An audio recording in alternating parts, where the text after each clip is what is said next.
Magandang araw! Handa na ba kayong makinig? Ngayon ay ating tunghayan ang makulay na kwento ni Napagong at ni Matching. Noong unang panahon, may dalawang magkaibigan, si Pagong at si Matching. Isang araw, habang sila ay naglalakad, may napansin sila sa ilog. Dali-dali silang tumakbo at pagdating doon ay nakakita sila ng isang puno ng saging na lumulutang.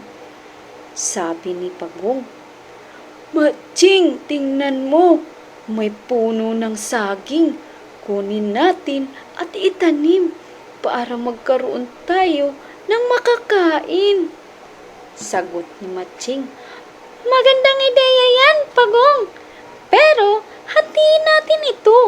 Akin ang itaas na bahagi dahil may mga dahon na ito. Siguradong mabilis itong mamumunga." Pagkatapos hatiin, itinanim nila ang kani-kanilang bahagi. Pagkalipas ng isang araw, ang kay Matching ay nalanta at namatay.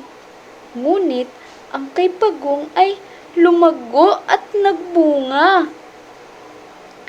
Nang makita ito ni Matching, bigla itong nagbago ng isip at gustong angkinin ang puno ng saging ni Pagong.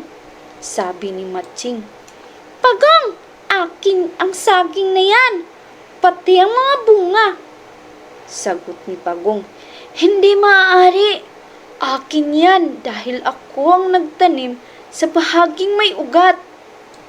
Habang wala si Pagong, lihim na nag-iisip at aakyat si Matching sa puno at doon niya kinain ang lahat ng hinog na saging.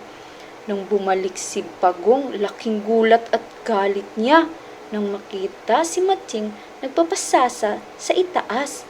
Sabi ni Pagong, "Napakasakim mo, Matching! Bibigyan kita ng leksyon." Habang busog na busog si Matching sa itaas ng saging, palihim na naglalagay naman si Pagong ng matutulis na tinik sa paligid ng puno. Kunwari ni Pagong na mabait, Matching, bumaba ka na riyan. Malapit na maggabi." Dahil madilim na at nagmamadaling bumaba si Matching, hindi niya napansin ang mga tinik. Sabi ni Matching, "Huhuhaha! Aray! Aray! Ang sakit! Natusok ang pako! Pagong! Tulungan mo ako!" Sabi ni Pagong. Tuwang-tuwa, "Yehe! Naisahan din kita, Matching.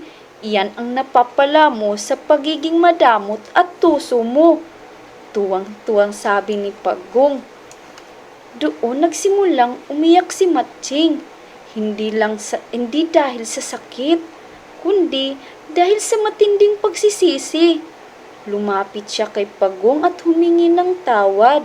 Dahil sa busilak na puso ni Pagong, pinatawad niya ang kanyang kaibigan na si Matching at muli silang nagkasundo ulit. Ang aral ng kwentong ito ay huwag maging madamot sa kapwa dahil ang panlalamang ay nagdadala ng kapamakan.